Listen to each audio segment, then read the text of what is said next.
السلام عليكم ورحمة الله وبركاته.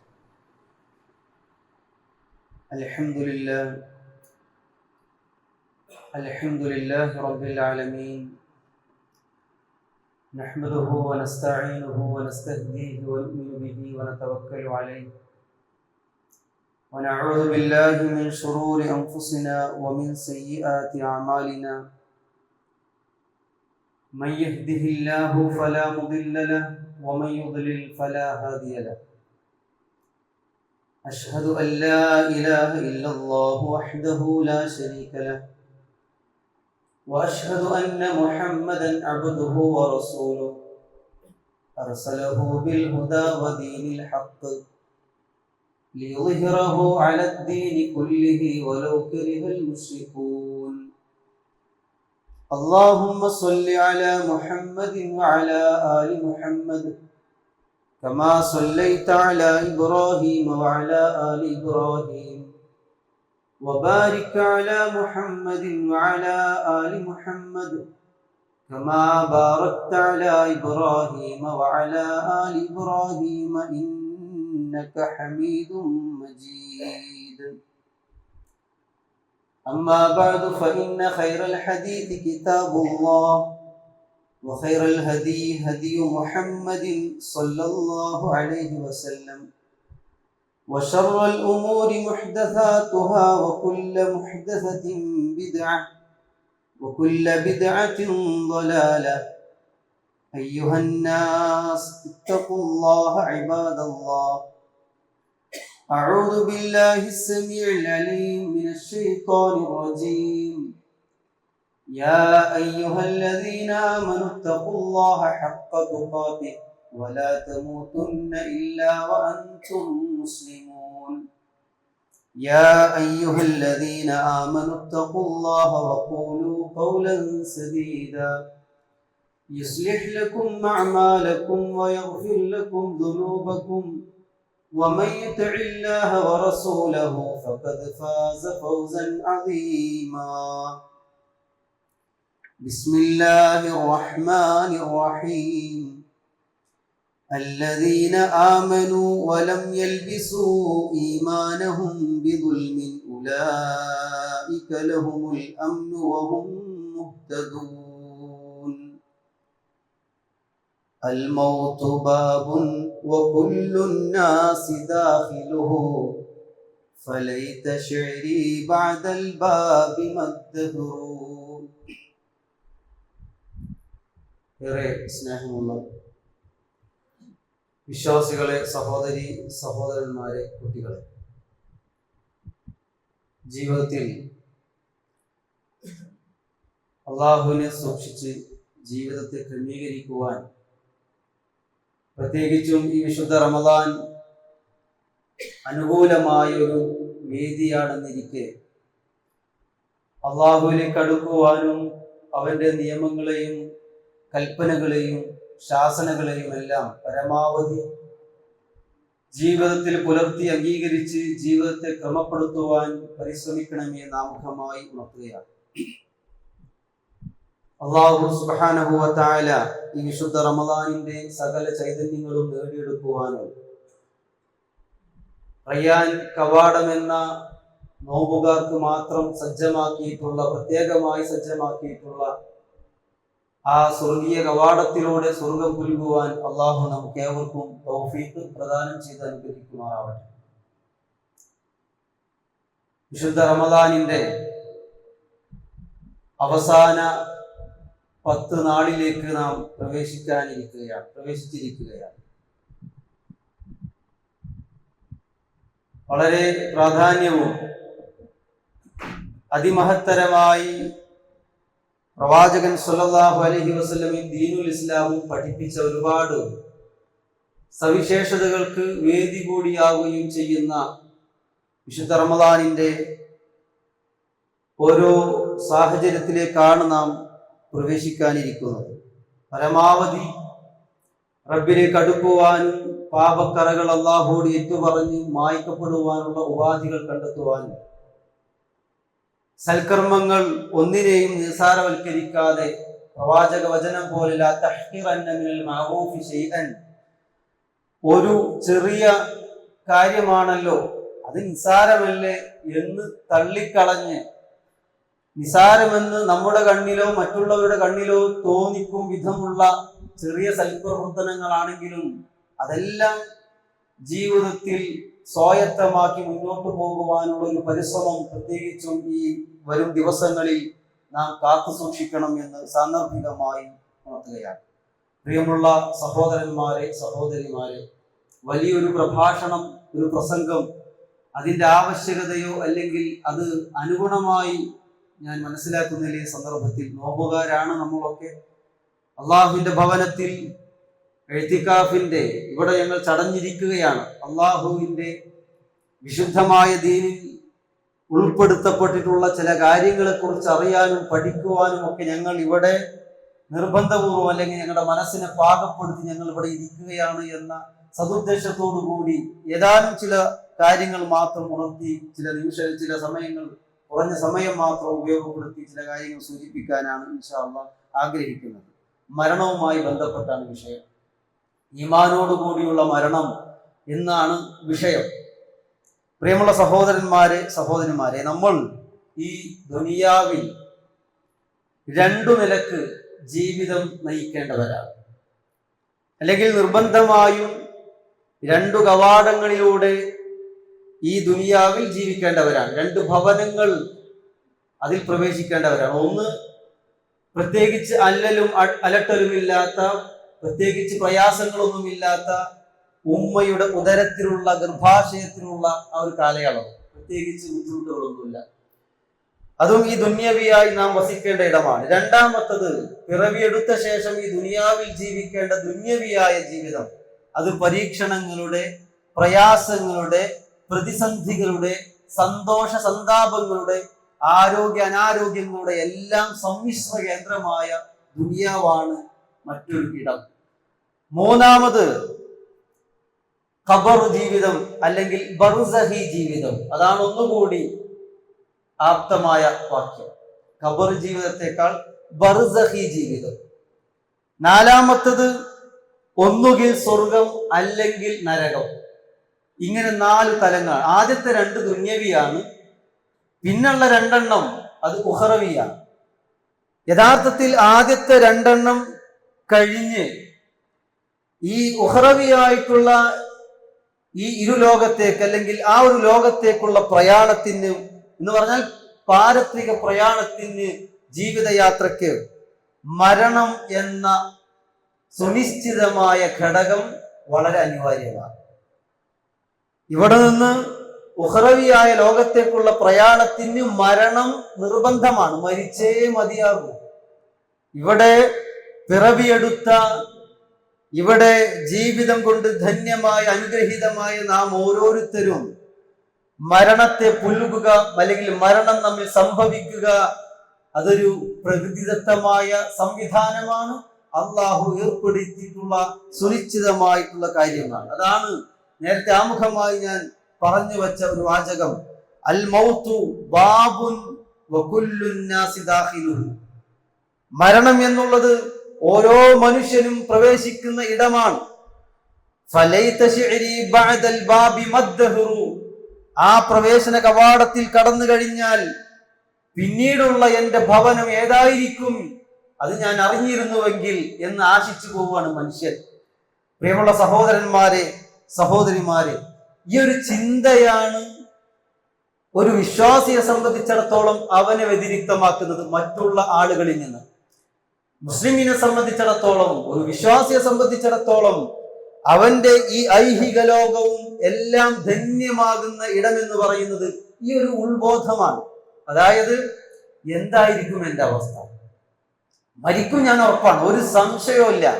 ഇവിടെ ഞാൻ ജനിച്ചിട്ടുണ്ടോ, ഞാൻ മരിക്കും, അത് തീരുമാനിക്കപ്പെട്ട സംഗതിയാണ്, യാതൊരു സംശയവും കാര്യത്തിലില്ല.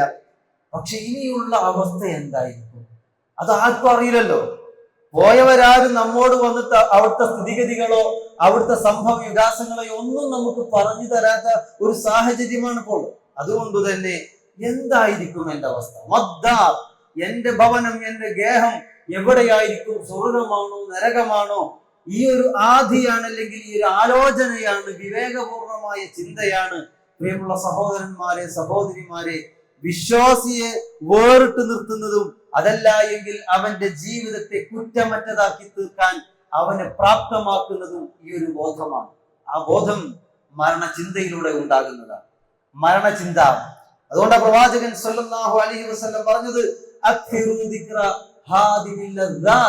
എല്ലാ ലദ്ദത്തുകളെയും എല്ലാ സുഖാസ്വാദനങ്ങളെയും. ഇപ്പൊ നമുക്കറിയാം, ടൂർ പോകുമ്പോ നമുക്ക് ആനന്ദമാണ്, അല്ലെങ്കിൽ മറ്റു ആഘോഷങ്ങളിൽ പങ്കെടുക്കുമ്പോ നമ്മുടെ മനസ്സ് വല്ലാതെ സന്തോഷിക്കാറുണ്ട്, ആഹ്ലാദിക്കാറുണ്ട്. പക്ഷെ പൊടുന്നനെയുള്ള മരണങ്ങൾ അത്തരം സന്ദർഭങ്ങളിൽ ഉണ്ടാകുമ്പോ ആ സന്തോഷങ്ങളെല്ലാം ഒരൊറ്റ നിമിഷം കൊണ്ട്, ഒരു കല്യാണ ദിവസം സന്തോഷത്തിന്റെ ദിവസമാണ്, സമാധാനത്തിന്റെ ദിവസമാണ് ഒരു വാപ്പയെ ഉമ്മയെ സംബന്ധിച്ചിടത്തോളം. പക്ഷെ അവിടെ നടക്കുന്ന ഒരു മരണം, അതുപോലെ തന്നെ നമ്മൾ പോകുന്ന വിനോദയാത്രകൾ സന്തോഷമാണ്, സമാധാനമാണ്. പക്ഷെ അവിടെ ഉണ്ടാകുന്ന ഒരു ആക്സിഡന്റ്, ഒരു മരണം എല്ലാ സന്തോഷങ്ങളെയും ഇല്ലാതാക്കും. അതാണ് പ്രവാചകൻ തിരുമേനി സല്ലല്ലാഹു അലൈഹി വസല്ലം പറഞ്ഞത്, നിങ്ങൾ കൂടുതൽ ഓർക്കേണ്ട കാര്യം, നിങ്ങളുടെ ജീവിതത്തിൽ നിങ്ങൾ ഓർമ്മ പുതുക്കിക്കൊണ്ടിരിക്കേണ്ട കാര്യം, ഏത് സന്തോഷ സന്താപ സങ്കട ദുഃഖ ഘട്ടങ്ങളിലും നിങ്ങൾ കാത്തു സൂക്ഷിക്കേണ്ട ഒരു ചിന്തയാണ് മരണചിന്ത എന്ന് പറയുന്നത്. അങ്ങനെ വരുമ്പോഴാണ് നമ്മൾ നമ്മുടെ ജീവിതത്തെ പറ്റി ഒരു അർത്ഥപൂർണമായ പുനരാലോചനക്ക് വിധേയമാക്കുക. ഇങ്ങനെ പറയുമ്പോ വെറും മരണചിന്തയാണോ? മരിക്കണമല്ലോ പഠിച്ചോനെ, എപ്പോഴും ഇങ്ങനെ ആ ഒരു ചിന്ത മാത്രം, മരിക്കാനുള്ളതാണല്ലോ, എപ്പോഴാ മരിക്കുക, എങ്ങനെയാ മരിക്കുക, ഈ ആശങ്ക വെച്ച് നടക്കാനല്ല ഇസ്ലാം പറയുന്നത്. വിശുദ്ധ ഖുർആൻ വളരെ കൃത്യമായി പറയുന്നുണ്ട്. എന്താ ഖുർആൻ പറഞ്ഞത്? അള്ളാഹു നിനക്ക് നൽകിയതിൽ നിന്ന് പരലോകത്തിന് വേണ്ടി നീ കരുതി വെക്കണം. നിന്റെ ആരോഗ്യം, നിന്റെ ആയുസ്, നിന്റെ സമ്പത്ത്, നിന്റെ ഒഴിവു സമയങ്ങൾ എന്നിത്യാദി കാര്യങ്ങളൊക്കെ നിനക്ക് അള്ളാഹു അനുഗ്രഹമായി എന്തൊക്കെ ചൊരിഞ്ഞു തന്നിട്ടുണ്ടോ അതെല്ലാം നീ പാരത്രിക ലോകത്തേക്ക് വിഭവങ്ങളാക്കി ഒരുക്കി വെക്കണം. അത് അവിടെ അവസാനിപ്പിക്കല്ല അള്ളാഹു ചെയ്തത്. അള്ളാഹു പറയാണ്, എന്നാൽ ദുനിയാവിന്റെ നസീബിനെ നീ വിസ്മരിക്കണ്ട. നിനക്ക് ദുനിയാവിൽ കിട്ടേണ്ട കാര്യങ്ങളുണ്ട്. നല്ല ഉപജീവനം വേണം, നല്ല ജോലി വേണം, വാഹനം വേണം, വസ്ത്രം വേണം, ഭക്ഷണം വേണം, വിഭവങ്ങൾ ഉണ്ടാവണം. ഇതൊന്നും നീ വിസ്മരിക്കൊന്നും വേണ്ട, അതിനൊക്കെ നീ മറന്നു കളയണം എന്നല്ല പറയുന്നത്. അതൊക്കെ വേണം. പക്ഷെ ആത്യന്തികമായി ഒരിക്കലും വിസ്മരിക്കാൻ പാടില്ലാത്ത ഒന്നിനെ അള്ളാഹു ആദ്യം കൊണ്ടുവന്നു. പാരത്രിക ലോകത്തേക്ക് ഈ വിഭവങ്ങളെ നീ ഒരു കൂട്ടി വെക്കണം. നിനക്ക് വേണ്ടിയിട്ടാണ് അത് നീ ഉണ്ടാക്കണം. അള്ളാഹു നിനക്ക് എന്തെല്ലാം അനുഗ്രഹങ്ങളും എന്തെല്ലാം ഇഹ്സാനുകളും ഇവിടെ ചെയ്തു തന്നിട്ടുണ്ട്, അതുപോലെ നീയും ചെയ്യണം എന്ന ഒരു താക്കീത്, അല്ലെങ്കിൽ ഒരു കൽപ്പന അള്ളാഹു തആല ഇവിടെ നമ്മെ ബോധ്യപ്പെടുത്തുകയാണ്. അപ്പോൾ ഈ ഒരു ബോധം നിലനിർത്താൻ നമുക്ക് പറ്റണം. ഈ ഒരു ചിന്ത, ഈ ഒരു ഉൾബോധം, ഇത് നമ്മൾ കാത്തു സൂക്ഷിക്കാൻ കഴിഞ്ഞ നമുക്ക് ഒരുപാട് ഗുണങ്ങളുണ്ട്. ബാഹ്യമായിട്ട് തന്നെ നോക്കി, നമ്മൾ അള്ളാഹിനെ കുറിച്ചുള്ള പേടിയും മരണത്തെ കുറിച്ചുള്ള ചിന്തയും പാരത്രിക ലോകത്തെ കുറിച്ചുള്ള ഒരു ബോധവും, സ്വർഗമാണോ നരകമാണോ എന്ന ഈ രൂപത്തിലുള്ള ചിന്തകൾ നമ്മെ എത്തിക്കുന്ന ദുനിയവിയായിട്ട് തന്നെ നമ്മെ എത്തിക്കുന്ന ഒരുപാട് നല്ല ഇടങ്ങളുണ്ട്. ഏതാണത്? ഒന്ന്, ഉള്ളതിൽ തൃപ്തിപ്പെട്ട് ജീവിക്കാൻ നമുക്ക് സാധ്യമാകും എന്നുള്ളതാണ്. ഉള്ളത് കൊണ്ട് അള്ളാഹു എനിക്ക് നൽകിയത് ഇങ്ങനെയാണ്, അതുകൊണ്ട് ഇങ്ങനെ ഞാൻ ജീവിക്കണം. ഉള്ളതിൽ തൃപ്തി അടയാൻ മനുഷ്യന് ആ ഒരു ചിന്ത അവനെ വഴിവെക്കും എന്നുള്ളതാണ്, അവനെ അത് കാരണമാക്കും. മറ്റൊന്ന്, ദുനിയാവെന്ന് പറഞ്ഞാൽ പരീക്ഷണങ്ങളുടെ കൂടി ഇടമാണ്. വെറും സുഖവും വെറും സമാധാനവും വെറും സന്തോഷവും ഇതിന്റെ ഒരു ഇടമല്ല എന്നും, നേരെ മറിച്ച് പ്രയാസങ്ങൾ ഉണ്ടാകും, ദുരിതങ്ങൾ ഉണ്ടാകും, കഷ്ടപ്പാടും കടവും സാമൂഹ്യമായും ശാരീരികമായും എല്ലാ ബുദ്ധിമുട്ടുകൾ ഉണ്ടാകുന്ന ഇടമാണ് ദുനിയാവ് എന്നതുകൂടി മനുഷ്യന്റെ ചിന്തയിൽ വരും. എന്ന് അവന്റെ മനസ്സറിയാതെ പറയും. ദുനിയാവല്ല, ആഖിറത്താണ് ഏറ്റവും ശ്രേഷ്ഠവും എന്നെന്നും അവശേഷിക്കുന്നതും ഈ പരലോകമാണ് എന്ന ബോധത്തിലേക്ക് മനുഷ്യൻ കടന്നു വരും എന്നുള്ളതാണ്. പ്രിയമുള്ള സഹോദരന്മാരെ, സഹോദരിമാരെ, മരണം സുനിശ്ചിതമാണ്. അത് നമ്മൾ ജനിച്ചത് മുതൽ അതിനു മുമ്പേ നമ്മുടെ ഈ മരണത്തിന്റെ ഡേറ്റ് കൂടി നിശ്ചയിക്കപ്പെട്ടിട്ടുണ്ട്.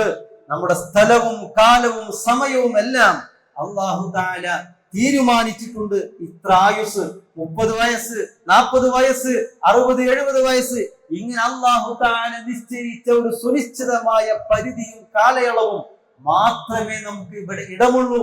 നമുക്കതറിയില്ല എന്നുള്ളതാണ് ഏറ്റവും വലിയ ഒരു സത്യം എന്ന് പറയുന്നത്. ഖുൽ ഇന്നൽ മൗതല്ലദീ തഫിറൂന മിൻഹു ഫഇന്നഹു മുലാഖീകും. നിങ്ങൾ എത്ര ഓടി അകലാൻ ശ്രമിച്ചാലും വേണ്ട, അരുതേ, എന്നെ പിടികൂടല്ലേ, ഞാനിപ്പോ മരിക്കാൻ തയ്യാറല്ല, ഒന്നുമില്ലല്ലോ എന്നൊന്നും പറഞ്ഞ് ആവലാതി കൂട്ടിയിട്ടോ പേടിപ്പെട്ട് നിങ്ങൾ പിറകോട്ട് പാഞ്ഞത് കൊണ്ടോ ഒരിക്കലും ആ മരണം നിങ്ങളെ പിടികൂടാതിരിക്കുകയില്ല. നിങ്ങൾ നേരിൽ അതിനെ അഭിമുഖീകരിക്കും, നിങ്ങൾ അതിന് അഭിമുഖമായി നിങ്ങൾ സന്ധിക്കും എന്ന് അല്ലാഹു തആല പറയാൻ. അയ്നമാ തകൂനു യുദ്രിക്കുമുൽ മൗതു വലൗ കുൻതും ഫീ ബുറൂജിൻ മുശയ്യദ. നല്ല ഭദ്രമായ, കൊട്ടിയടക്കപ്പെട്ട സുഭദ്രമായി എന്ന് നമുക്ക് തോന്നാവുന്ന കോട്ടക്കുള്ളിൽ പോയി ഒളിച്ചാലും ശരി, ആ മരണം അയ്നമാ തകൂനു യുദ്രിക്കുമുൽ മൗത്, ആ മരണത്തെ നിങ്ങൾ കണ്ടുമുട്ടും, നിങ്ങൾ അനുഭവിക്കും എന്ന് വളരെ കൃത്യമായി ഖുർആൻ പറയുമ്പോൾ നമുക്കത് ബോധ്യമാണ്, നമുക്കത് സത്യം നമുക്കറിയാം. ഏത് മതമില്ല എന്ന് പറയുന്നവരും, ഏത് പടച്ചോനില്ല എന്ന് പറയുന്നവരും, പരലോകമില്ല, സ്വർഗനരകം അതൊക്കെ മിഥ്യകളാണ്, വെറും മായാവി കഥകളാണ് എന്നൊക്കെ പറയുന്നവരും മരണം എന്ന യാഥാർത്ഥ്യത്തിന് മുമ്പിൽ തലകുനിക്കുന്ന കാഴ്ചയാണ്, അല്ലെങ്കിൽ തലകുനിക്കേണ്ടി വരുന്ന കാഴ്ചയാണ് നമ്മൾ കാണുന്നതും അനുഭവിക്കുന്നതും എല്ലാം. അതുകൊണ്ട് നമ്മുടെ എല്ലാം ആഗ്രഹം, പ്രിയമുള്ളവരെ, നമ്മളൊക്കെ ആഗ്രഹിക്കുന്നത് എന്താണ്? ആത്യന്തികമായി എന്റെ മരണം നല്ല രൂപത്തിലാവണം. നമ്മളൊക്കെ ആത്യന്തികമായി മർമ്മപ്രധാനമായി എന്ത് തെറ്റുകുറ്റങ്ങൾ ചെയ്താലും, പോരായ്മകൾ ജീവിതത്തിൽ വന്നാലും, ഏത് വേണ്ടാധീനങ്ങൾ ചെയ്താലും നമ്മുടെ ഒരു വിശ്വാസിയുടെ മനസ്സ് ആത്യന്തികമായി മർമ്മപ്രധാനമായി ആഗ്രഹിക്കുന്ന, തേടുന്ന മനസ്സിന്റെ തേട്ടമാണ് മരിക്കുമ്പോൾ നല്ല രൂപത്തിലാവണം. ഒക്കെ നമ്മൾ ആഗ്രഹിക്കുന്നതാണ്, ആഗ്രഹിക്കേണ്ടവരാണ്. ഇതാണ് നമ്മുടെ ആഗ്രഹം. പക്ഷേ നമ്മുടെ പക്കൽ മറുപടി ഉണ്ടാവേണ്ട ചില ചോദ്യങ്ങൾ ഉയരേണ്ടതുണ്ട്. അതുപോലെ തന്നെ ഏത് രൂപത്തിലാവണം? നമ്മുടെ മനസ്സിൽ ഉയർന്നു വരേണ്ട ചോദ്യം ഇതാണ്: എങ്ങനെയാവണം എന്റെ മരണം? ഏതവസ്ഥയിലാണ് എന്റെ മരണം സംഭവിക്കുക? ഈ ഒരു ചോദ്യം, ഉൾചോദ്യം നമ്മൾ നമ്മോട് തന്നെ ചോദിക്കേണ്ട ഒരു ചോദ്യമാണ്. നമ്മുടെ ആകെയുള്ള ആശങ്ക എന്താണെന്ന് വെച്ചാൽ, ഞാൻ പോയി കഴിഞ്ഞാൽ കുറച്ചോ എന്റെ കുട്ടികൾ ആകെ ഇടങ്ങാറാവുമല്ലോ, എന്റെ കുടുംബം അവരെങ്ങനെ മുന്നോട്ട് പോവുക, എന്റെ കുട്ടിയുടെ കല്യാണം അടുത്തിരിക്കുകയാണ്, കുറച്ചോ ഈ അവസ്ഥയിലെങ്ങാൻ ഞാൻ മരണപ്പെട്ടു പോയാൽ എന്താകും എന്റെ കുടുംബത്തിന്റെ അവസ്ഥ? പണി തീർന്ന് ഏകദേശം ഒക്കെ എല്ലാമായി, കുറച്ചു കാലം കൂടി, കുറച്ച് ദിവസങ്ങൾക്ക് ശേഷം ഞാൻ കുടിയിരിക്കാൻ പോവാ, പുതിയ വീട് കൂടാൻ പോവാൻ. എന്തായിരിക്കും അവസ്ഥ? ഞാൻ ഇപ്പം മരിച്ചു കഴിഞ്ഞാൽ എന്താകും എന്റെ അവസ്ഥ? എന്റെ സമ്പാദ്യങ്ങൾ എന്റെ കുട്ടികൾക്ക് വേണ്ടി ഞാൻ എന്തൊരുക്കി വെച്ചു? എന്റെ സമ്പാദ്യം വളരെ കുറവാണ്, മരിക്കണിന് മുമ്പ് മക്കൾക്കൊക്കെ ഇന്നതൊക്കെ ഉണ്ടാക്കി വെക്കണം എന്നൊക്കെയാണ് പലപ്പോഴും നമ്മൾ ആശങ്കപ്പെട്ടുകൊണ്ടിരിക്കുന്ന കാര്യം.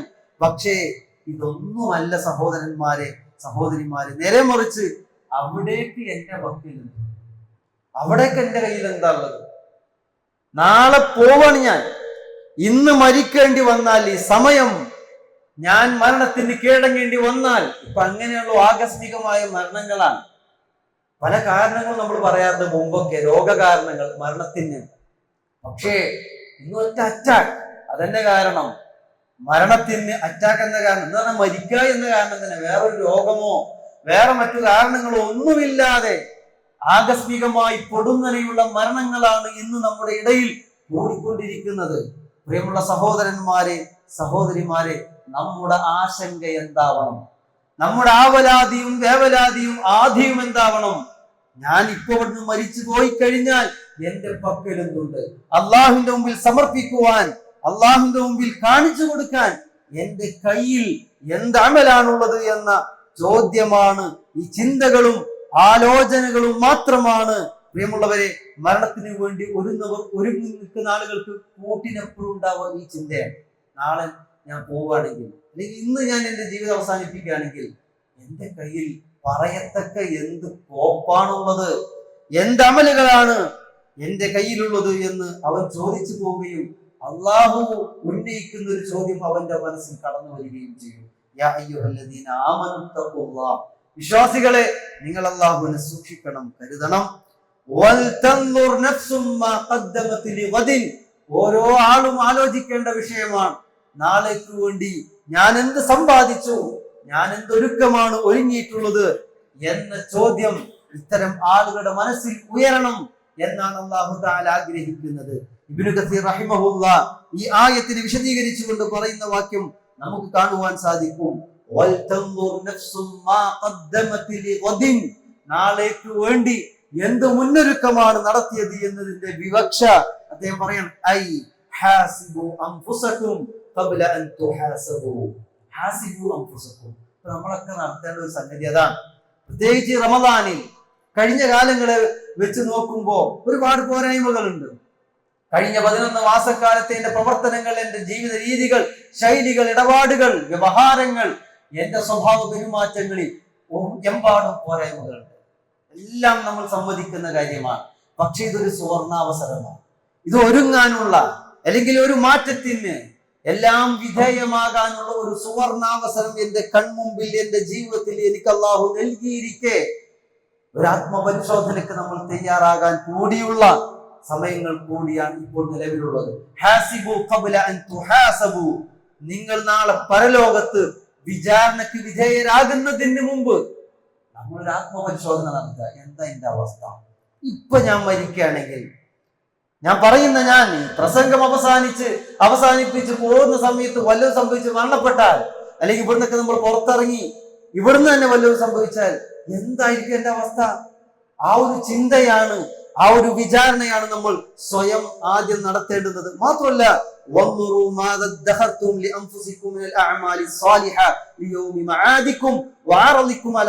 പടച്ചോന്റെ മുമ്പിൽ സമർപ്പിക്കാൻ, പ്രദർശിപ്പിക്കാൻ എന്റെ കയ്യിൽ എന്ത് കോപ്പാണുള്ളത്, എന്റെ മടക്ക ദിവസത്തിൽ എന്ത് സൽക്കർമ്മമാണ് എന്റെ കയ്യിലുള്ളത് എന്ന് ഓരോരുത്തരും നോക്കിക്കൊള്ളട്ടെ എന്ന് അദ്ദേഹം അതിനെ വിശദീകരിക്കുന്നത് നമുക്ക് കാണാൻ കഴിയും. ഈ ആയത്തിനെ വിശദീകരിച്ചുകൊണ്ട്, പ്രിയമുള്ള സഹോദരന്മാരെ, സഹോദരിമാരെ, നമ്മളൊക്കെ വലിയ ബുദ്ധിമാന്മാരാണ്. ആലോചനാശേഷിയും ചിന്താ കഴിവും ശേഷിയും ഒക്കെയുള്ള ആളുകളാണ്. അങ്ങനെ ആഗ്രഹിക്കുന്നവരാണ് നമ്മളൊക്കെ. അങ്ങനെ അറിയപ്പെടാനും, അല്ലെങ്കിൽ ഞാനൊക്കെ ഇപ്പം ബുദ്ധിയുള്ളവനാണ് എന്ന് സ്വയം വിലയിരുത്തുന്നവരാണ് നമ്മളൊക്കെ. പക്ഷേ പ്രവാചകൻ സല്ലല്ലാഹു അലൈഹി വസല്ലമയുടെ ഒരു വാക്കുണ്ട്, അൽ കയ്യിസ്. അൽ കയ്യിസ്, ആരാണ് യഥാർത്ഥ ബുദ്ധിമാൻ? കയ്യിസ് എന്ന് പറഞ്ഞാൽ ബുദ്ധിമാൻ. ആരാണ് യഥാർത്ഥ ബുദ്ധിമാൻ? മൻ ദാന നഫ്സഹു വഅമില ലിമാ ബഅദൽ മൗതി, അതെ, സ്വന്തത്തെ കീഴ്പ്പെടുത്തിയവനാണ്. മൻ ദാന നഫ്സഹു എന്ന് പറഞ്ഞാൽ സ്വന്തത്തെ കീഴ്പ്പെടുത്തുക. വികാരങ്ങൾക്ക്, വിചാരങ്ങൾക്ക്, തന്റെ ഇച്ഛകൾക്ക് നമ്മുടെ മനസ്സ് പാകപ്പെടുമ്പോ, വഴിമാറി സഞ്ചരിക്കുമ്പോ മനസ്സിനെ പിടിച്ചു വെക്കാൻ കഴിയുന്നവൻ, അവനാണ് ബുദ്ധിമാൻ. മാത്രവുമല്ല, വഅമില ലിമാ ബഅദൽ മൗതി, മരണാനന്തരമുള്ള ജീവിതത്തിന് എന്തൊരുക്കമാണ്, അല്ലെങ്കിൽ അതിനു വേണ്ടി സൽക്കർമ്മങ്ങൾ ചെയ്തു കൂട്ടുന്നവൻ, അവനാണ് ബുദ്ധിമാൻ. എന്നാൽ ആജിസ്, ദുർബലൻ ആരാണ് എന്ന് നബി സല്ലല്ലാഹു അലൈഹി വസല്ലം പറഞ്ഞു, മൻ അത്ബഅ നഫ്സഹു ഹവാഹ വതമന്ന അലല്ലാഹ്. തോന്നിയതുപോലൊക്കെ ഇങ്ങനെ ജീവിക്കുക, ഇച്ഛകൾക്കനുസരിച്ച് സ്വന്തം ഇഷ്ടപ്രകാരം ഇങ്ങനെ ജീവിക്കുക. എന്നാലോ വതമന്ന അലല്ലാഹ്, അള്ളാഹിനെ കുറിച്ച് നല്ല പ്രതീക്ഷ വെക്കുക. പടച്ചോൻ അതൊന്നും പിടിക്കൂല, പടച്ചോൻ ഇന്നെ രക്ഷപ്പെടുത്തും, പടച്ചോൻ പുറത്തുവരും, അങ്ങനെയാണ് നമുക്ക് ഉണ്ടാകുക. ശുഭാപ്തി വിശ്വാസങ്ങൾ നല്ലതാണ്. പടച്ചോൻ പൊറുക്കുന്നവനാണ്, പടച്ചോൻ കാരുണ്യവാനാണ്, തന്റെ അടിമകളോട് ഏറ്റവും അലിവുള്ളവനാണ്, ലത്തീഫാണ് അല്ലാഹു. എല്ലാം ശരിയാണ്. പക്ഷേ തിന്മകളെല്ലാം വാരിക്കൂട്ടി, അല്ലെങ്കിൽ സ്വന്തം ഇച്ഛകൾക്കനുസരിച്ച് ജീവിതത്തെ ചിട്ടപ്പെടുത്തുകയും മുന്നോട്ട് നയിക്കുകയും, എന്നിട്ട് ഇതൊക്കെ ചെയ്യുമ്പോ പടച്ചോനൊക്കെ പൊറുക്കും എന്ന് പറയുന്ന ആ മൗഢ്യത ഒരിക്കലും വിശ്വാസികൾക്ക് ഉണ്ടായിക്കൂടാ. നേരെ മറിച്ച് മനസ്സിനെ പിടിച്ചു നിർത്താൻ അത് നമ്മൾ ശീലിക്കുകയൊക്കെ ചെയ്യണത്. ചെറിയൊരു ഉദാഹരണം പറയാം. പുകവലിക്കുന്ന മനുഷ്യന്മാര് ഇപ്പൊ ഉണ്ടാവും. റമദാൻ വന്നപ്പോ എന്താ ഇതിന്റെ അവസ്ഥ? വേണ്ടാന്ന് വെച്ചില്ലേ? പലതും വേണ്ടാന്ന് വെച്ചു. എന്റെ കയ്യെത്തും ദൂരത്തുള്ള, എന്റെ മനസ്സിച്ഛിക്കുന്നത് എനിക്ക് സ്വായത്തമാക്കാൻ സാധ്യമാകുന്ന പ്രാപ്തിയുള്ള സമയത്ത് പോലും എനിക്ക് ഇത് കഴിഞ്ഞ ഇന്നലെ വരെ, അല്ലെങ്കിൽ കഴിഞ്ഞ മാസം വരെ ഹലാലായിരുന്നു പകൽ സമയത്ത്. പക്ഷേ ഞാനത് വേണ്ടെന്ന് വെച്ചു. ആര് പറഞ്ഞു? പടച്ചോൻ പറഞ്ഞു, അല്ലാഹ് പറഞ്ഞു. വിശുദ്ധ റമദാൻ വരികയാണ്, ഇതിനൊക്കെ ഒരു നിയന്ത്രണം ഉണ്ടാവണം, അതൊക്കെ പിടിച്ചു വെക്കണം. ഹലാലായിരുന്നു നിങ്ങൾക്ക് മുമ്പ്, പക്ഷേ അതിപ്പോ പറ്റൂല. എന്റെ കാര്യം എന്താ അറിഞ്ഞൂടാ, പഠിച്ചോ പറഞ്ഞു, അതുകൊണ്ട് ഞാൻ ഒഴിവാക്കി. അങ്ങനെ മനസ്സിനെ പിടിച്ചു നിർത്താൻ പറ്റുക. പ്രിയമുള്ളവര്, നമ്മളത് ശീലിക്കണം. ഇപ്പോ നമ്മളത് പ്രാക്ടീസ് ചെയ്തുകൊണ്ടിരിക്കുക. അത് ജീവിതത്തിൽ പ്രാവർത്തിക തലത്തിൽ കൊണ്ടുവരാൻ നമുക്ക് സാധിക്കുക എന്നുള്ളിടത്താണ് റമദാൻ നമുക്ക് അനുകൂലമായി മാറും. അല്ലാതെ കേവലം 12 മാസത്തിൽ ഒരു മാസം വരുമ്പോൾ സ്വാഭാവികമായി നോമ്പനുഷ്ഠിക്കുന്നു, മാറി നിൽക്കുന്നു, പലതും വേണ്ടെന്ന് നോക്കുന്നു. ആ മാസം കഴിഞ്ഞാൽ പിന്നെ വീണ്ടും അതൊക്കെ ഇങ്ങനെ വീണ്ടും ചെയ്യുന്ന ഒരവസ്ഥയിലേക്ക് പോവുക. അതല്ലല്ലോ, മാനസികമായ നിയന്ത്രണമാണ്. അന്നം വെള്ളമൊക്കെ പിന്നെയാണ് അല്ലേ. മല്ലം യദഅ ഖൗല الزور والعمل به فليس لله حاجة في أن يدع طعامه وشرابه. അല്ലേ, മോശപ്പെട്ട വർത്താനവും മനസ്സിനെ പിടിച്ചു നിർത്താത്ത വികാരങ്ങളും അതൊന്നും ഒഴിവാക്കാതെ കുറെ അന്നം വെള്ളം ഒഴിവാക്കിയിട്ട് എന്ത് കിട്ടാനാണ്, പടച്ചവന് നിങ്ങളുടെ നോമ്പന്റെ ആവശ്യമില്ല എന്ന് പറഞ്ഞിട്ടുണ്ട് എങ്കിൽ പ്രിയമുള്ളവരെ, നമ്മളത് പ്രാക്ടീസ് ചെയ്യണം. പ്രാവർത്തിക തലത്തിൽ കൊണ്ടുവരുവാൻ നമ്മൾ പരമാവധി ശ്രമിക്കുക. പ്രിയമുള്ളവരെ, അവ ബുദ്ധിമാന്മാരുടെ അടയാളമായി റസൂലുള്ളാഹി സ്വല്ലല്ലാഹു അലൈഹി വസല്ലം പറഞ്ഞത് ഈ രൂപത്തിലാണ്. ഒരിക്കൽ ഇബ്നു ഉമർ റളിയല്ലാഹു അൻഹു അദ്ദേഹം പറയാൻ, ഒരിക്കൽ ഞാനും പ്രവാചകൻ സ്വല്ലല്ലാഹു അലൈഹി വസല്ലം ഇരിക്കുമ്പോ ഒരാൾ വന്നിട്ട് നബിയോട് സലാം പറഞ്ഞു. സലാം മടക്കി നബി. എന്നിട്ട് അദ്ദേഹം ചോദിക്കാണ്, യാ റസൂലല്ലാഹ് അയ്യുൽ മുഅ്മിനീന അഫ്ദൽ, വിശ്വാസികളിൽ ഏറ്റവും അഫ്ദൽ ആരാണ്, ഏറ്റവും ശ്രേഷ്ഠൻ ആരാണ് പ്രവാചകരെ? നബി സല്ലല്ലാഹു അലൈഹി വസല്ലം നൽകുന്ന മറുപടി, അഹ്സനുഹും ഖുലുഖ, നല്ല സ്വഭാവം കാത്തു സൂക്ഷിക്കുന്നവരാണ്. നല്ല മാന്യമായി വീട്ടിലാണെങ്കിലും നമ്മൾ പുറത്താണെങ്കിലും ഭാര്യയോടാണെങ്കിലും മക്കളോടാണെങ്കിലും ബാപ്പനോടാണെങ്കിലും ഇങ്ങനെ തുടങ്ങി അഹ്സനുഹും ഖുലുഖൻ, നല്ല സ്വഭാവം കാത്തു സൂക്ഷിക്കുന്നവർ. എന്നാൽ അടുത്ത ചോദ്യം, ഫഅയ്യുൽ മുഅ്മിനീന അഖിയസ്, വിശ്വാസികളിൽ ഏറ്റവും ബുദ്ധിയുള്ളവൻ ആരാണ്? നബിയുടെ മറുപടി, അക്സറുഹും ലിൽ മൗതി ദിക്റൻ, മരണത്തെ കുറിച്ച് കൂടുതൽ ഓർക്കുന്നവരാണ്. വഅഹ്സനുഹും ലിമാ ബഅദഹു ഇസ്തിഅദാദൻ ഉലൈകൽ അഖിയാസ്, മരണാനന്തര ജീവിതത്തിന് വേണ്ടി കൂടുതൽ സജ്ജമാകുന്ന കർമ്മങ്ങൾ കൊണ്ട്, പ്രവർത്തനങ്ങൾ കൊണ്ട് സജീവത കൈവരിക്കുന്ന ആളുകൾ, സജീവത നിലനിർത്തുന്ന ആളുകൾ, അവരാണ് അഖിയാസ്, അവരാണ് ബുദ്ധിമാന്മാർ എന്ന് റസൂലുള്ളാഹി സ്വല്ലല്ലാഹു അലൈഹി വസല്ലം.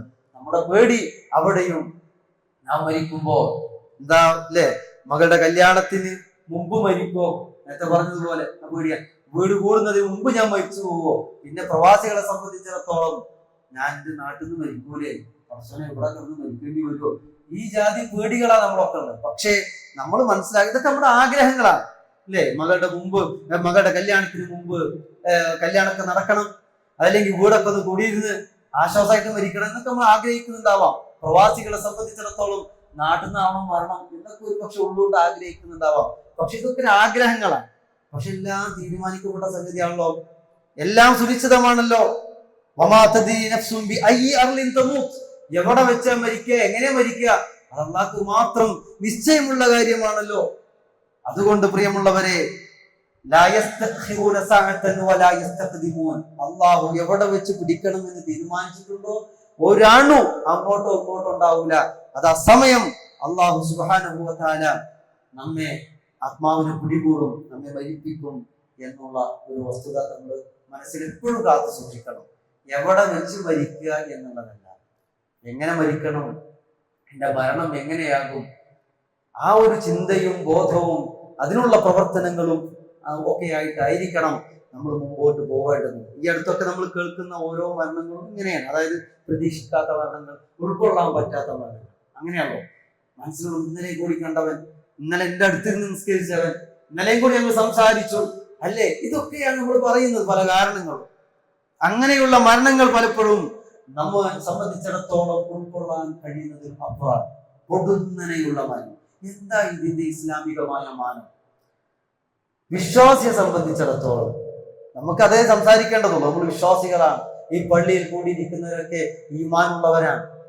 ഇവിടെയാണ് ഇങ്ങനെ പൊടുന്നനെയുള്ള മരണങ്ങളെ പറ്റി എന്താണ് പ്രവാചകൻ സ്വല്ലല്ലാഹു അലൈഹി വസല്ലം പറഞ്ഞത്? മൗതുൽ ഫജ്അതി റാഹത്തുൽ ലിൽ മുഅ്മിൻ. പൊടുന്നനെയുള്ള മരണം വിശ്വാസിക്ക് വളരെ റാഹത്താണ്, ആശ്വാസമാണ്. എന്നാൽ വാഖദതു അസഫിൽ ലിൽ കാഫിർ, നിഷേധിയെ സംബന്ധിച്ചിടത്തോളം അതൊരു പ്രയാസം തന്നെ. നമ്മൾ വിശ്വാസികളാണ്. അപ്പൊ ഏറ്റവും വലിയ മാനദണ്ഡം എന്താണ് പ്രിയമുള്ളവരെ? അത് മരണാണെങ്കിലും ശരി, ജീവിതാണെങ്കിലും ശരി, എന്താണെങ്കിലും ശരി, രോഗമാണെങ്കിലും സുഖമാണെങ്കിലും എല്ലാറ്റിന്റെയും പ്രഥമ മാനദണ്ഡം എന്ന് പറയുന്നത് വിശ്വാസം, ഈമാൻ. കറകളഞ്ഞ വിശ്വാസിയാണോ നമ്മൾ? പെട്ടെന്ന് മരിച്ചാലും പ്രശ്നമില്ല, വൈകി മരിച്ചാലും പ്രശ്നമില്ല, എങ്ങനെ മരിച്ചാലും പ്രശ്നമില്ല, അല്ലേ? വിശ്വാസത്തോടു കൂടി മരിക്കുക എന്നുള്ളതാണ്. ഖുർആൻ പറയാൻ, മൻ അമില സ്വാലിഹൻ മിൻ ദക്കരിൻ ഔ ഉൻസ വഹുവ മുഅ്മിൻ ഫലനുഹയ്യന്നഹു ഹയാതൻ ത്വയ്യിബ. അതെ, ആരെങ്കിലും ഒരാണാവട്ടെ പെണ്ണാവട്ടെ അവർ സൽക്കർമ്മം ചെയ്യാം, പക്ഷേ മാനദണ്ഡം എന്താണ്? വഹുവ മുഅ്മിൻ, വിശ്വാസിയാവണം. വിശ്വാസത്തോടുകൂടി സൽക്കർമ്മം ചെയ്യുന്ന ആണായാലും പെണ്ണായാലും ഒരു വിവേചനവും ഇല്ലോട്ടോ. അതില് ആണുങ്ങൾക്കൊരു മേൽക്കോയ്മ, പെണ്ണുങ്ങൾക്കൊരു കുറച്ച്, ആണുങ്ങളെക്കാൾ കുറച്ചേ ഉള്ളൂ, അതൊന്നുമില്ല അള്ളാന്റെ അടുക്കൽ. സൽക്കർമ്മങ്ങൾക്ക് എല്ലാവർക്കും തുല്യ പ്രതിഫലം. അതാണ് അള്ളാഹു വിശുദ്ധ ഖുർആനിലൂടെ സൂചിപ്പിക്കുന്നത്. വിശ്വാസിയാണോ അവന്റെ കർമ്മങ്ങൾ ആണായാലും പെണ്ണായാലും അവൻ ചെയ്യുകയാണെങ്കിൽ അവന് ഏത് ഘട്ടത്തിലും, ഐഹിക ലോകത്താണെങ്കിലും പരലോകത്താണെങ്കിലും നല്ല ത്വയ്യിബത്തായിട്ടുള്ള ജീവിതമാണ് അവർ നാം ഒരുക്കി കൊടുക്കുക. അവരെന്താണോ പ്രവർത്തിച്ചത് അതിനേക്കാളും അഹ്സനായിട്ടുള്ള ഏറ്റവും മഹത്തരമായ പ്രതിഫലമായിരിക്കും അവർക്ക് നാം ഒരുക്കി കൊടുക്കുക എന്ന് അല്ലാഹു തആല സൂറത്തുൻ നഹ്ലിലൂടെ വളരെ കൃത്യമായി പഠിപ്പിക്കുകയാണ്. ഇനി നമ്മൾ ആലോചിക്കേണ്ട മറ്റൊരു കാര്യം അവസാനിപ്പിക്കുകയാണ്. ഞാൻ വിശ്വാസിയാണ്, നമ്മളൊക്കെ വിശ്വാസികളാണ്, നമ്മൾ ഒരുപാട് സൽക്കർമ്മങ്ങളൊക്കെ ചെയ്തിട്ടുണ്ട്. ശരി, നമുക്ക് ആശ്വസിക്കാൻ വകുപ്പുണ്ടോ? ഇനിയൊക്കെ ആയി, എനിക്ക് എന്തായിരുന്നാലും സ്വർഗം സുനിശ്ചിതമാണ് എന്ന് നമുക്ക് തീരുമാനിക്കാൻ പറ്റുമോ? അല്ലെങ്കിൽ അങ്ങനെ ഒരു ആശ്വാസത്തിലേക്ക് എത്താൻ പറ്റുമോ? പറയുമ്പോൾ നമ്മൾ വിശ്വാസികളാണ്, ഈമാൻ അടിസ്ഥാന സംഗതി നമ്മുടെ കയ്യിലുണ്ട്, വിശ്വാസമുണ്ട്. ഉപോത്ബലകമായി അതിനെ ബലം വെപ്പിക്കുന്ന കാര്യങ്ങളായ സൽപ്രവർത്തനങ്ങളും നമ്മുടെ കൂടെ ഉണ്ട്. ഇനിയാണ് നമ്മൾ പ്രവാചകൻ സല്ലല്ലാഹു അലൈഹി വസല്ലമയുടെ ഒരു വാക്ക്, അവിടുത്തെ ഒരു വാക്ക് ഇങ്ങനെ ശ്രദ്ധിക്കാം. ലൻ യദ്ഖുല അഹദും മിൻകുമുൽ ജന്ന ബിഅമലി. ഒരാളും അവനവന്റെ അമലുകൾ കൊണ്ട് മാത്രം സ്വർഗത്തിൽ പ്രവേശിക്കുകയില്ല എന്ന് പറഞ്ഞു നബി ഒരിക്കൽ. ഖാലു, സഹാബത്ത് ചോദിച്ചു, വലാ അൻത യാ റസൂലല്ലാഹ്, പ്രവാചകരെ താങ്കളും അങ്ങനെയാണോ? താങ്കളും അങ്ങനെയാണോ? അമലുകൾ കൊണ്ട് മാത്രം രക്ഷപ്പെടൂല എന്ന് പറഞ്ഞല്ലോ, നിങ്ങൾക്കും അങ്ങനെയാണോ? പ്രവാചകൻ സല്ലല്ലാഹു അലൈഹി വസല്ലം പറഞ്ഞ മറുപടി, ഖാല വല അന, അതെ ഞാനും. ഇല്ലാ യതഗമ്മദനി അല്ലാഹു ബിറഹ്മതി, അല്ലാഹു അവന്റെ കാരുണ്യം കൊണ്ട് എന്നെ പൊതിഞ്ഞാലല്ലാതെ എനിക്കും ആ പ്രവേശനാനുമതി ഉണ്ടാവില്ല. അപ്പൊ എന്താ ഇത് മനസ്സിലാക്കേണ്ടത്? എന്ത് കാര്യം? നമ്മൾ ഖുർആൻ പറയാണ്, നിങ്ങൾ വിശ്വാസമുള്ളവരാണ്, സൽക്കർമ്മം ചെയ്യുന്നവരാണ്, നിങ്ങൾക്ക് സ്വർഗ്ഗമുണ്ട്. അള്ളാന്റെ പ്രവാചകൻ ഇങ്ങനെയും കൂടി പറഞ്ഞപ്പോ ഒരു ആശങ്ക. ഈ ആശങ്ക സ്വാഭാവികമായിട്ടുണ്ടോ? പക്ഷെ ഇതിനർത്ഥം സൽപ്രവർത്തനങ്ങൾക്ക് ഒരു അംഗീകാരവും നാളെ ഇല്ല എന്ന അർത്ഥത്തിലല്ല. അങ്ങനല്ല, നേരെ മറിച്ച് എന്താണ്? കാരണം ഖുർആൻ പറഞ്ഞു, വതിൽകൽ ജന്നത്തുല്ലതി ഊരിത്തുമുഹാ ബിമാ കുൻതും തഅമലൂൻ. നിങ്ങൾ പ്രവർത്തിച്ചതിന്റെ ഫലമായിട്ട് നിങ്ങൾക്ക് വിറാഹത്ത്, അനന്തരം നമ്മൾ സ്വർഗം തരുന്ന അള്ളാഹു ഒരു വാക്ക് പറഞ്ഞിട്ടുണ്ടല്ലോ. ജസാഅൻ ബിമാ കാനൂ യഅമലൂൻ, അവർ പ്രവർത്തിച്ചത് കാരണം അവർക്ക് പ്രതിഫലമുണ്ട് എന്ന് അള്ളാഹു പറഞ്ഞല്ലോ. അങ്ങനെയൊക്കെ പറഞ്ഞിട്ട് പിന്നെ അവനവന്റെ പ്രവർത്തനങ്ങൾ കൊണ്ട് മാത്രം സ്വർഗം കിട്ടൂല, അള്ളാഹുവിന്റെ കാര്യം പൊതിഞ്ഞിട്ടല്ലാതെ എന്ന് പറഞ്ഞതിൽ നിന്ന് നമ്മൾ മനസ്സിലാക്കേണ്ടത് എന്താണ്? നമ്മൾ തിരിച്ചറിയേണ്ട കാര്യം, നമ്മുടെ അമലുകൾക്ക് പകരമുള്ളതല്ല സ്വർഗം. അങ്ങനെ നമ്മൾ തെറ്റിദ്ധരിക്കരുത്. എന്റെ അമലുകൾക്ക് പകരമുള്ളതാണ് സ്വർഗം, അങ്ങനെയല്ല. നേരെ മറിച്ച് എന്റെ സ്വർഗ പ്രവേശനത്തിന്റെ കാരണമാണ് എന്റെ പ്രവർത്തനങ്ങൾ. അങ്ങനെ നമ്മൾ മനസ്സിലാക്കിയാൽ സംഗതി വളരെ കൃത്യമായി ബോധ്യമാവും. അതായത് എന്റെ പ്രവർത്തനങ്ങൾ, ഞാൻ വിശ്വസിച്ചു, ഈമാനുള്ളവനായി സൽക്കർമ്മങ്ങൾ ചെയ്തു, എനിക്ക് എന്തായിരുന്നാലും പകരം കിട്ടേണ്ടതാണ്, ഇതിനൊക്കെ പകരം എനിക്ക് റബ്ബ് ഒരുക്കി വെച്ചതാണ് സ്വർഗം എന്ന് ചിന്തിക്കേണ്ടവരല്ല മുസ്ലിം. നേരെ മറിച്ച് വിശ്വാസവും എന്റെ കർമ്മങ്ങളും ആ കാരുണ്യത്തിന്റെ കവാടങ്ങൾ തുറക്കപ്പെടാനുള്ള കാരണങ്ങളാണ് എന്ന ബോധവുമാണ് പ്രിയമുള്ളവരെ നമുക്കുണ്ടാവേണ്ടത്. കാരണം അള്ളാഹു പറയുന്നു, ഇന്ന റഹ്മത്തല്ലാഹി ഖരീബും മിനൽ മുഹ്സിനീൻ. മുഹ്സിനീങ്ങൾക്ക്, ഇഹ്സാനോടുകൂടി ജീവിച്ചവർക്ക് അള്ളാഹുവിന്റെ റഹ്മത്ത് കാരുണ്യം വളരെ അടുത്താണ്. ആ കാരുണ്യമാണ് സ്വർഗം. നമ്മൾ ആഗ്രഹിക്കേണ്ടത് പടച്ചോനെ ഞാൻ ഇങ്ങനെയൊക്കെ ചെയ്യുന്നുണ്ട്, ഞാൻ ഈ പറഞ്ഞതനുസരിച്ച് ജീവിക്കാൻ ശ്രമിച്ചിട്ടുണ്ട്, പോരായ്മകളുണ്ട്, പടച്ചോനെ നിന്റെ കാരുണ്യം അതുകൊണ്ടൊന്നു മാത്രമാണ് നാളെ പരലോകത്ത് എനിക്ക് രക്ഷ പ്രാപിക്കുവാൻ സാധിക്കുക എന്ന ബോധം, എന്ന ചിന്ത. മാത്രമല്ല ഇന്നല്ലദീന ആമനു വല്ലദീന ഹാജറു വജാഹദു ഫീ സബീലില്ലാഹ്, അല്ലാഹുവിന്റെ മാർഗത്തിൽ ജിഹാദ് ചെയ്യുന്നവർ, സൽക്കർമ്മങ്ങൾ ചെയ്യുന്നവർ, അതുപോലെ തന്നെ ആ നിലക്ക് അധ്വാനിക്കുന്ന മനുഷ്യന്മാർ, അവരൊക്കെ തന്നെയും ആഗ്രഹിക്കേണ്ട കാര്യം എന്താണ് എന്ന് ഖുർആൻ വിശദീകരിക്കുകയാണ്. ഉലൈക യർജൂന റഹ്മത്തല്ലാഹ്, അവരെല്ലാം തന്നെ അല്ലാഹുവിന്റെ കാരുണ്യം കൊതിച്ചുകൊണ്ടിരിക്കുന്നവരാണ്. വല്ലാഹു ഗഫൂറുർ റഹീം, അല്ലാഹു ഏറെ പൊറുക്കുന്നവനും കരുണാവാരിധിയുമാണ് എന്നല്ലോ പറയാം. അപ്പോൾ നമുക്കും പ്രിയമുള്ളവരെ ആത്യന്തികമായി വേണ്ടത് അല്ലാഹുവിന്റെ റഹ്മത്ത് തന്നെയാണ്. കാരണം പൂർവികന്മാരായിട്ടുള്ള സലഫു സ്വാലിഹ്യങ്ങൾ പോലും ഈ ഒരു ചിന്ത വെച്ച് നടക്കുന്നവരാണ്. ഈ പിൽക്കാലക്കാരായ നമ്മൾ ജീവിതത്തിൽ അടിക്കടി തിന്മകൾക്ക് വിധേയരാകുന്ന നമ്മൾ ഇല്ലേ, പോരായ്മകൾ. പക്ഷെ നമ്മൾ മനസ്സിലാക്കേണ്ട സംഗതി, അല്ലാഹു തആല ഒരു പാപവും ചെയ്യാത്ത വെറും സൽക്കർമ്മികളെ മാത്രം ഇഷ്ടപ്പെടുന്നവനാണോ? അല്ല. പാപങ്ങൾ ജീവിതത്തിൽ വരികയും അള്ളാഹുവോട് ഏറ്റുപറയുക, അത് അള്ളാഹ്ക്ക് വലിയ ഇഷ്ടമുള്ള സംഗതിയാണ്. ആ ഒരു ഓർമ്മ, അതാണ് പടച്ചോന് ഏറ്റവും വലിയ ഇഷ്ടമുള്ള സംഗതി. വല്ലദീന ഇദാ ഫഅലു ഫാഹിശതൻ ഔ ളലമു അൻഫുസഹും ദക്കറുല്ലാഹ്, ല്ലേ, ഒരു തിന്മ ചെയ്യുമ്പോ വിശ്വാസിയുടെ മനസ്സ് അറിയാതെ പടക്കാൻ ചിന്തിക്കാൻ, ദക്കറുല്ലാഹ്, അവൻ അല്ലാഹുവിനെ ഓർത്തു പോകും. ഫസ്തഗ്ഫറൂ ലിദുനൂബിഹിം, ആ ബോധമുണ്ടാകുമ്പോ അവൻ അല്ലാഹുവിനോട് ഇസ്തിഗ്ഫാർ ചോദിക്കും, പടച്ചോനെ തെറ്റിപ്പോയി, പടച്ചോനെ പുറത്തിറങ്ങണേ. എന്നാൽ അള്ളാഹുവിന്റെ ഒരു വല്ലാത്തൊരു ചോദ്യം, അല്ലെങ്കിൽ ഒരു മറുപടി എന്നാണ് ചോദ്യം, അല്ലല്ലാതെ ആരാടോ നിങ്ങൾക്ക് പുറത്തു തരാനുള്ളത്? ആരാ നിങ്ങൾക്ക് പടച്ചോനല്ലാതെ പുറത്തു തരിക? അല്ലെ, നാട്ടിൽ പിടിക്കപ്പെട്ട് മോഷ്ടിച്ചിട്ടോ മറ്റോ ഒക്കെ പിടിക്കപ്പെട്ടിട്ട് ദുഷ്പേരുമായി നടക്കുന്ന ഒരുപാട് മനുഷ്യന്മാർ ഒരു പക്ഷേ അല്ലെ, എത്ര തേച്ച് മായ്ച്ചാലും പേര് മായാത്ത കള്ളൻ, വിചാരി, അവൻ അങ്ങനെ തന്നെയാണ്, പല കുടുംബം അങ്ങനെ തന്നെ എന്നൊക്കെ നമ്മൾ പല ആളുകളെ പറ്റി പറയാം. പടച്ചോനെപ്പോഴോ വിട്ട സംഗതിയാവും. അതാണ് നാട്ടുകാര് കള്ളൻ എന്ന് മുദ്ര കുത്തിയാലും പടച്ചോന്റെ കണ്ണിൽ അതൊക്കെ എപ്പോഴോ മായ്ക്കപ്പെട്ട പടച്ചോൻ മായ്ച്ചു കളഞ്ഞ സംഗതികളാവാം. അള്ളാഹുവിന്റെ കാരുണ്യം, അള്ളാഹുവിന്റെ പാപമോചനം, അവൻ നൽകുന്ന പാപമോചനം, ആ അഫ്വ്, അതൊക്കെ ആഗ്രഹിച്ചുകൊണ്ട് ജീവിതത്തിലെ പാളിച്ചകളും പോരായ്മകളും ഒക്കെ ഉണ്ടാകുമ്പോൾ തന്നെയും അള്ളാഹുവിലേക്ക് കൈകൾ ഉയർത്തി അത് പറയുമ്പോ, അള്ളാഹുവിനേക്ക് പറയുമ്പോ അള്ളാഹു അതെല്ലാം പുറത്തു തരികയാണ്. നല്ല ഒരു മരണം ആവുക. നമ്മുടെ വിഷയം തന്നെ അതാണ്. നമ്മുടെ വിഷയത്തിന്റെ മർമ്മം ഒരറ്റായത്തിൽ അവസാനിപ്പിക്കാം. അല്ലദീന ആമനൂ വലം യൽബിസു ഈമാനഹും ബിദുൽമിൻ ഉലൈക ലഹുൽ അംനു വഹും മുഹ്തദൂൻ. പ്രിയമുള്ളവരെ, വിശ്വാസികളാവുക എന്നത് തന്നെയാണ് മർമ്മപ്രധാനം. വിശ്വാസത്തിൽ ഒരു കലർപ്പുമില്ലാതെ ജീവിക്കുക, ശിർക്കിന്റെ ഒരു ലേശം, ഒരംശം അതൊരിക്കലും ഈ വിശ്വാസപരമായ ജീവിതത്തിൽ ഇല്ലാതെ സൂക്ഷിക്കാൻ നമുക്ക് സാധിച്ചാൽ ഉലൈക ലഹുൽ അംന്, അല്ലാഹു നൽകുന്ന നിർഭയത്വത്തിന്റെ വാഗ്ദാനമാണ്. ഉലൈക ലഹുൽ അംന്, അവർക്ക് നിർഭയത്വമാണ്. അത് ജീവിത കാലഘട്ടത്തിലാണെങ്കിലും മരിക്കുന്ന വേളയിലാണെങ്കിലും ബർസഖിലാണെങ്കിലും നാളെ പാരത്രിക ലോകത്താണെങ്കിലും ഉലൈക ലഹുൽ അംന്, അവർക്ക് നിർഭയത്വമുണ്ട്. വഹും മുഹ്തദൂൻ, അവർ സന്മാർഗം സിദ്ധിച്ചവരാണ് എന്ന് അല്ലാഹു തആല പറയുമ്പോ, പ്രിയമുള്ള സഹോദരന്മാരെ, സഹോദരിമാരെ, നമ്മൾ നമ്മുടെ ഈമാൻ മുറുകെ പിടിച്ച് മുന്നോട്ട് പോവുക, ഒരു ചാഞ്ചല്യവും കൂടാതെ മുന്നോട്ട് പോവുക. എതിർപ്പുകളും പ്രകോപനങ്ങളും പ്രലോഭനങ്ങളും ആശയക്കുഴപ്പങ്ങളും ഒക്കെ സമൂഹത്തിൽ ഉണ്ടാകും. അചഞ്ചലമായി അള്ളാഹുവിന്റെ ആ പാതയെ, പന്ഥാവിനെ, ആ അള്ളാഹുവിന്റെ പാർശ്വം മുറുകെ പിടിച്ച് മുന്നോട്ട് പോവുക.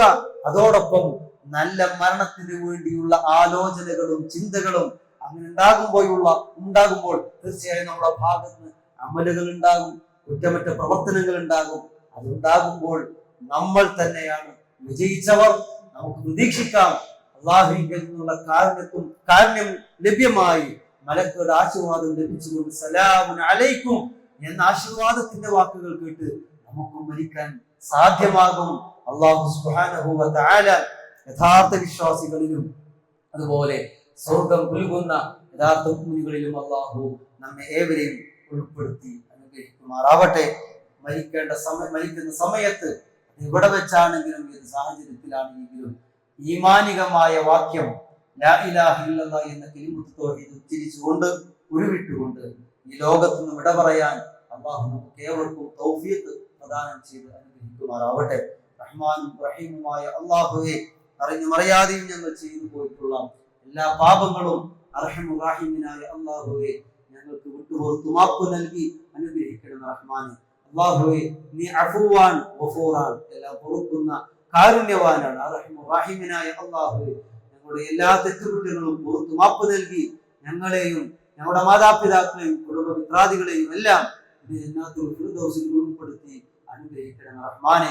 ഞങ്ങളുടെ നോമ്പിനും ഞങ്ങളുടെ ഇബാദത്തുകൾക്കും ഞങ്ങളുടെ ഖിയാം റമദാനിനും എല്ലാം സൽക്കർമ്മങ്ങൾ എല്ലാം ഇരട്ടിയായി പ്രതിഫലം നൽകി നാളെ പരലോകത്ത് വിജയം വരിക്കുന്ന വിശ്വാസികളിൽ ഞങ്ങളേവരെയും ഉൾപ്പെടുത്തി അനുഗ്രഹിക്കണം റഹ്മാനെ.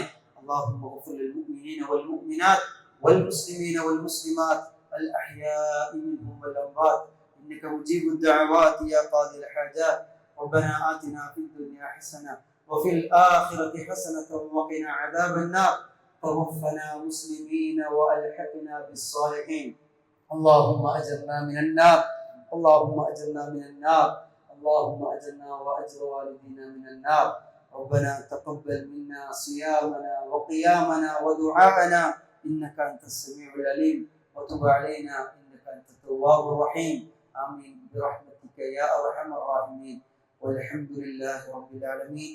السلام عليكم ورحمة الله وبركاته.